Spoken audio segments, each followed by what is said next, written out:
ইতিমধ্যে আপনারা দেখছেন যে মুখ্যমন্ত্রী মমতা বন্দ্যোপাধ্যায় তিনি কিন্তু সভাস্থলে এসে উপস্থিত হয়েছেন, তিনি এসে পড়েছেন সভা মঞ্চে এবং তিনি এই সভা মঞ্চে এসেছেন। আপনারা সেই ছবি দেখছেন, মুখ্যমন্ত্রী মমতা বন্দ্যোপাধ্যায় এই সভা মঞ্চে এসে উপস্থিত হয়েছেন এবং তারপরেই কিন্তু কর্মী থেকে সমর্থকদের তাদের কিন্তু ভিড় এবং উৎসাহ চোখে পড়ার মতো। কর্মী থেকে সমর্থক মমতা বন্দ্যোপাধ্যায় তিনি মঞ্চে যখন উপস্থিত হয়েছেন তার ঠিক মুহূর্তে কর্মী থেকে সমর্থক তারা কিন্তু উচ্ছ্বসিত, উচ্ছ্বাসে, আবেগে তারা কিন্তু একেবারে জয় বাংলা স্লোগান থেকে সমস্ত কিছু তারা করছেন। এবং এই মঞ্চে ইতিমধ্যেই দেখতে পাচ্ছেন যে মুখ্যমন্ত্রী মমতা বন্দ্যোপাধ্যায় তিনি বসে রয়েছেন। আর কিছুক্ষণের মধ্যে তিনি কিন্তু বক্তৃতা দেবেন। মুখ্যমন্ত্রী মমতা বন্দ্যোপাধ্যায় তিনি বক্তব্য দেবেন এবং তাকে ঘিরে উচ্ছ্বাস উদ্দীপনা চোখে পড়ার মতো। কর্মী থেকে সমর্থক তারা কিন্তু চোখে পড়ার মতো সমর্থক তারা রয়েছেন, তারা ভিড় জমিয়েছেন একটা বার মুখ্যমন্ত্রী মমতা বন্দ্যোপাধ্যায়কে দেখার জন্য। এবং ইতিমধ্যেই মঞ্চে তিনি বসে রয়েছেন এবং আর কিছুক্ষণের মধ্যেই তিনি বক্তব্য দিতে উঠবেন এবং তারপরেই কিন্তু এখানে কিন্তু জনসভা, এখন বিকেল প্রায় 5:30 বাজতে চললো।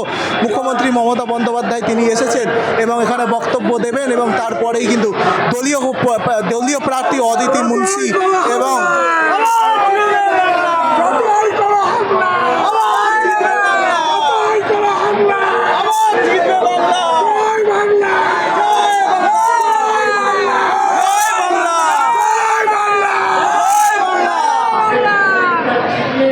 কর্মী থেকে সমর্থক তারা কিন্তু একেবারে উচ্ছ্বাসে তারা কিন্তু স্লোগান দিচ্ছেন এবং ইতিমধ্যেই কিন্তু মঞ্চে বসে রয়েছেন মাননীয় মুখ্যমন্ত্রী মমতা বন্দ্যোপাধ্যায়। তিনি কিন্তু আর কিছুক্ষণের মধ্যেই এই যে এখানে বক্তব্য রাখবেন। মামাটি মানুষকে যারা উপস্থিত আছে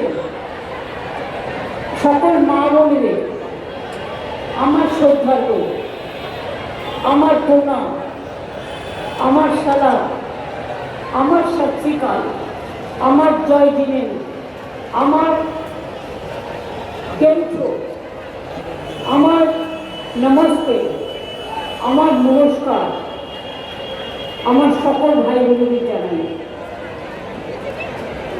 প্রবীণ থেকে নবীন,